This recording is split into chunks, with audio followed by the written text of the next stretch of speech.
अस्सलाम वालेकुम viewers, I am Suhail Ahmad Khan, आपका यूट्यूब ट्यूटर, और मैं आपको यूट्यूब पर पढ़ाऊँगा मैथ्स। आज का हमारा टॉपिक है रियल नंबर्स। आइए चलते हैं अपने टॉपिक की तरफ। Real numbers is a combination of rational and irrational number. यानी रियल नंबर जो हैं वो रेशनल और इर्रेशनल नंबर का यूनियन होते हैं। यूनियन मीन्स यानी जब हम रेशनल नंबर्स और इर्रेशनल नंबर्स को एक सेट में मिलाकर लिखते हैं तो हम कहते हैं कि ये रियल नंबर्स हैं। तो रियल नंबर्स को मज़ीद आगे कंटिन्यू करते हैं। तो रियल नंबर के लिए सबसे पहले हम समझते हैं रेशनल नंबर को कि रेशनल नंबर क्या होते हैं। रेशनल नंबर ऐसे नंबर होते हैं जिन्हें हम a/b की फॉर्म में लिख सकते हैं, यानी हम जिन्हें फ्रैक्शन की फॉर्म में लिख सकते हैं या फ्रैक्शन में लिख सकते हैं। तो रेशनल नंबर क्या है? जिसमें हम किसी नंबर को अगर हम a/b की फॉर्म में लिख सकते हैं तो वो रेशनल नंबर कहलाता है। और a/b क्या है? a/b belong to integers. a/b का a और b का ताल्लुक जो है वो इंटीजर से है, यानी ये a और b जो है ये इंटीजर्स हैं। और आगे कंडीशन अप्लाई की गई है यहाँ के b is not equal to 0, और यहाँ पर b जो है वो 0 नहीं होना चाहिए। अगर b 0 होता है तो उससे क्या होगा?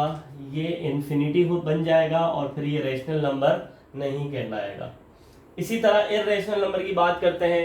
इर्रेशनल नंबर क्या होते हैं? ऐसे नंबर जिनको हम a/b की फॉर्म में नहीं लिख सकते, यानी जिनको हम फ्रैक्शन में नहीं लिख सकते, ऐसे नंबर जो हैं वो इर्रेशनल नंबर कहलाते हैं।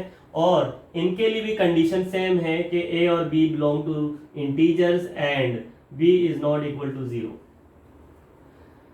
अब अगर हमें रेशनल और इर्रेशनल नंबर को मजीद डिटेल में समझना है अच्छे तरीके से, तो उसके लिए ये बहुत ज़रूरी है कि हमें पता हो कि डेसिमल फ्रैक्शन क्या होता है।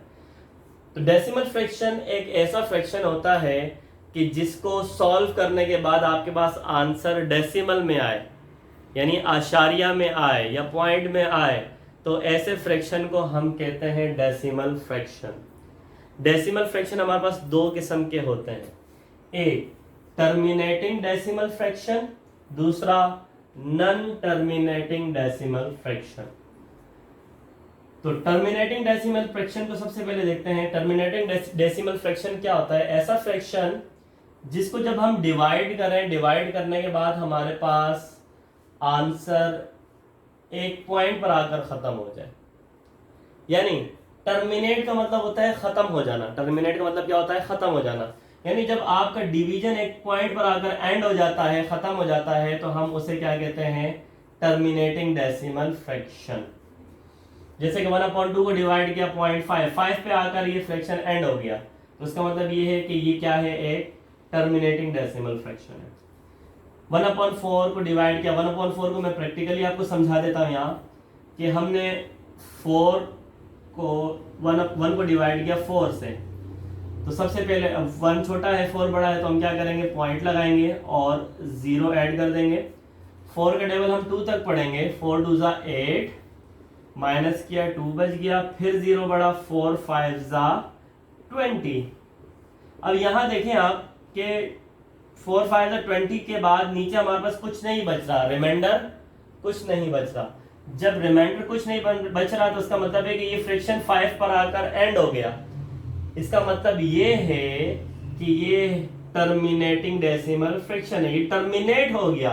ये 5 पर आकर क्या हो गया? टर्मिनेट हो गया। तो ऐसा फ्रैक्शन जिसको जब हम डिवाइड करें और वो किसी पॉइंट पर आकर एंड हो जाए, तो उसे हम टर्मिनेटिंग डेसिमल फ्रैक्शन कहते हैं। फिर हम आते हैं नॉन टर्मिनेटिंग की तरफ। नॉन टर्मिनेटिंग डेसिमल फ्रैक्शन की फिर मजीद दो टाइप्स हैं, एक रिकरिंग डेसिमल फ्रैक्शन, एक नॉन रिकरिंग डेसिमल फ्रैक्शन। सबसे पहले हम नॉन टर्मिनेटिंग डेसिमल फ्रैक्शन को समझते हैं इसके अकॉर्डिंग से, टर्मिनेटिंग डेसिमल फ्रैक्शन के अकॉर्डिंग से। तो टर्मिनेटिंग डेसिमल फ्रैक्शन क्या था कि जो टर्मिनेट हो जाए, यानी एक पॉइंट पर आकर खत्म हो जाए। और नॉन टर्मिनेटिंग डेसिमल फ्रैक्शन क्या होता है? जो ख़त्म ना हो, जिसको हम डिवाइड करते जाएं तो वो मुसलसल डिवाइड होता रहे, लेकिन उसमें कभी भी रिमाइंडर ज़ीरो ना हो, तो वो हमारे पास नॉन टर्मिनेटिंग होता है। फिर नॉन टर्मिनेटिंग की दो टाइप्स है, recurring decimal fraction, non recurring decimal fraction. Recurring decimal fraction एक ऐसा फ्रैक्शन होता है जो डिवाइड होने के बाद कंटिन्यू होता है, यानी चल रहा होता है, रिमाइंडर कुछ ना कुछ बच रहा होता है, लेकिन इसमें जो आपका नंबर जो है, आंसर में जो पॉइंट के बाद जो नंबर है वो रिपीट हो रहे होते हैं। डेसिमल के बाद नंबर जो है वो क्या हो रहा होगा? रिपीट हो रहा है, लेकिन एंड नहीं हो रहा। डिवीजन मुसलसल चलती जा रही है, लेकिन हमारे पास पॉइंट के बाद जो डिजिट्स आ रहे हैं वो सेम है। जब पॉइंट के बाद जो डिजिट्स आए वो सेम हो तो उसे हम कहते हैं recurring decimal fraction. Non terminating का रिकरिंग डेसिमल फ्रैक्शन कहते हैं। अब यहाँ देखें 9/11 को डिवाइड किया तो 0.818181 यही आ रहा है। तो यहाँ ये दो नंबर, ये पेयर ऑफ नंबर्स जो है ये रिपीट हो रहे हैं, तो इसका मतलब है कि ये भी क्या है? रिकरिंग डेसिमल फ्रैक्शन है। रिकरिंग मीन यानी इसमें सेम आ रहा है, सेम रिपीट हो रहे हैं। अब नॉन रिकरिंग की तरफ जाए तो उसमें क्या है? उसमें भी जब आप उसको सॉल्व कर रहे हैं, सॉल्व करने के बाद पॉइंट के बाद आप देखेंगे कि पॉइंट के बाद नंबर रिपीट नहीं हो रहे हैं, डिफरेंट आ रहे हैं, तो इसका मतलब ये है ये नॉन रिकरिंग है। यहाँ देखें √3 हमने सॉल्व किया, √3 जब हमने कैलकुलेटर सॉल्व किया हमारे पास आंसर आया 1.73205। अब देखिए पॉइंट के बाद नंबर डिफरेंट आ रहे हैं, रिपीट नहीं हो रहे, तो इसका मतलब नॉन रिकरिंग है, यानी नॉन टर्मिनेटिंग में नॉन रिकरिंग है। अब हम बात समझते हैं कि ये चीज समझते हैं कि इसमें से रेशनल और इरेशनल कौन से हैं। तो आप अगर देखें टर्मिनेटिंग जितने भी होंगे, ऑल टर्मिनेटिंग डेसिमल फ्रैक्शन जो है वो रेशनल नंबर्स कहलाते हैं। ऑल टर्मिनेटिंग डेसिमल फ्रैक्शन जो है वो क्या कहलाते हैं?